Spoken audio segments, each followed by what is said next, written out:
Assalamualaikum warahmatullahi wabarakatuh. Ismi Anisa Maisara. Al-yawm sawfa arwi lakum anil kisah Juha wa ta'am at-ta'ir.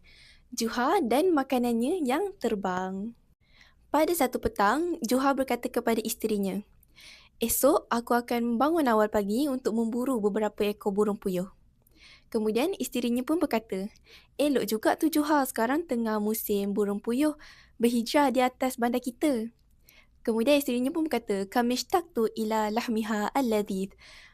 Alangkah sedapnya kalau dapat merasa daging burung puyuh.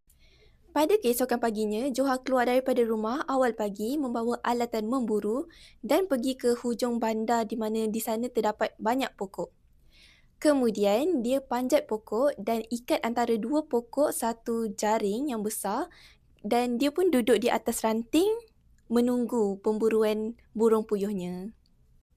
Wa ba'da qalil, setelah beberapa ketika, Joha berjaya menangkap beberapa ekor burung puyuh sehinggalah waktu malam.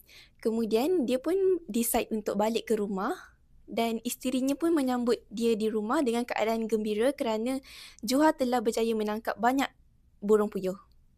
Kemudian Joha pun berkata kepada isterinya, "Ghadan sa'ad'u hakimul baldah wa ba'dal asdiqa lil ghada' indana." Esok aku akan menjemput hakim bandar dan beberapa orang kawan untuk makan tengah hari bersama kita. Wa fi yaumit tali qama Juha bi tanzifit tuyur jayidan thumma wada'aha jami'aha ila ina'in bihi ma'un fawqan nar. Pada keesokan harinya, Juha membersihkan burung itu dengan baik, kemudian dia letakkannya dalam periuk yang mendidih di atas api. Setelah beberapa ketika, burung-burung puyuh tu pun masak. Kemudian dia keluarkan semuanya dan dia masukkan pula nasi untuk masak nasi. Kemudian dia masukkan semula burung dan juga nasi tu dalam periuk yang sama. Dan dia pun cakap, "Al-an sa'azhab li da'watil asdiqa." Sekarang saya akan keluar untuk pergi menjemput kawan-kawan.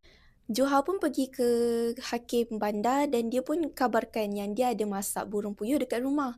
Kemudian dia ajaklah hakim bandar tu untuk rasa burung puyuh tu. Hakim tu pun suka, hakim tu pun gembira dan mereka pun menuju ke rumah Joha sama-sama.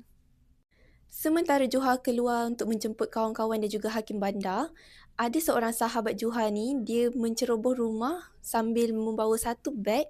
Kemudian dia ambil burung-burung puyuh yang dah dimasak oleh Joha dan gantikannya dengan burung yang hidup, letak dalam periuk. Setelah itu, Joha dan kawan-kawan dan juga hakim bandar pun sampai ke rumah dan mereka pun menantikan masakan Joha yang sedap itu. Kemudian Joha pun ambil pinggan dan hidangkan di atas meja makan. Kemudian Joha pergi ke dapur untuk membawa periuk yang berisi burung puyuh tadi dan bawa ke depan, dan apabila dia mengangkat penutup periuk tu, burung-burung pun terbang keluar. Tetamu pun terkejut dan Joha pun berasa hairan. Kemudian Joha pun mempersoalkan, "Ya Rabbi, laqad situ as-sumani wa tahawtuhu wa qad mananta 'alaiha bil hayatil jadidah, walakin aina urzi wa milhi wa ta'abi."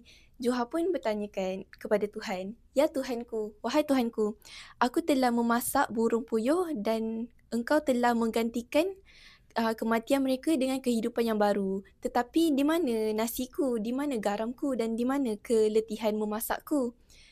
Tamatlah cerita Joha dan makanannya yang terbang.